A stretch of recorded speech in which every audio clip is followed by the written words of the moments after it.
Hello friends, welcome to my channel Hema சமையல். எல்லோரும் எப்படி இருக்கீங்க? நல்லா இருக்கீங்களா? நானும் ரொம்பவே நல்லா இருக்கேங்க.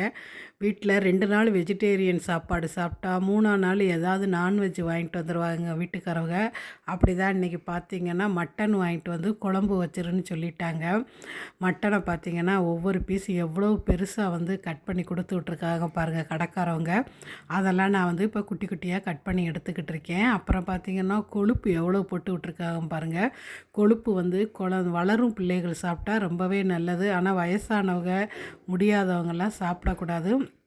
ஆனால் கொழுப்பு போட்டு குழம்பு வச்சா ரொம்ப டேஸ்ட்டாகவே இருக்கும்.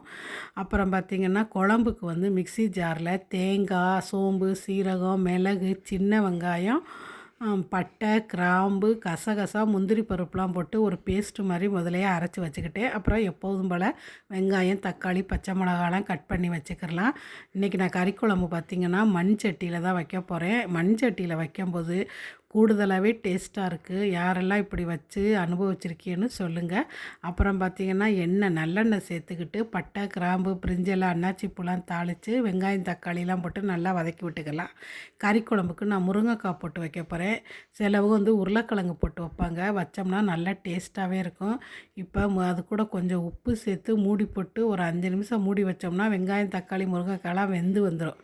அதுக்கப்புறம் நாம் வேக வச்சுருந்த கறியவும் அது கூட சேர்த்து விட்டு நம்ம அரைச்ச பேஸ்ட்டையும் கூட சேர்த்து விட்டுக்கலாம். நமக்கு எந்த அளவுக்கு தண்ணி குழம்பு தேவையோ அந்த அளவுக்கு நாம் தண்ணி சேர்த்துக்கலாம்.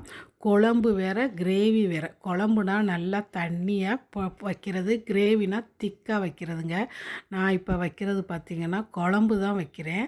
அப்புறம் மசாலாத்தூள் பார்த்திங்கன்னா நான் வீட்டிலையே அரைச்சி வச்சுக்கிருவேன். வெளியில் போய் கடையில் வாங்க மாட்டேன். நமக்கு வீட்டில் அரைக்கிற பொடி தாங்க எப்போதுமே பிடிக்கும்.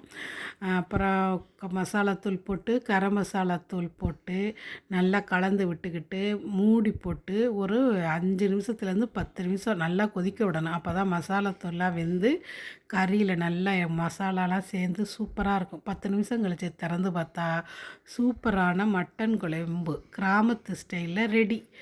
செஞ்சு பாருங்கள், எப்படி இருந்துச்சுன்னு கமெண்ட்ஸில் சொல்லுங்கள். வீடியோ பிடிச்சிருந்துச்சுன்னா மறக்காமல் ஒரு லைக்கையும் போட்டு விட்ருங்க. அப்புறம் என்னங்க, மத்தியானம் சோத்துக்கு ஒரு அப்பளத்தை வச்சு இந்த கறிக்குழம்பு சாப்பிட்டா அவ்வளோ டேஸ்ட்டுங்க. பாய்.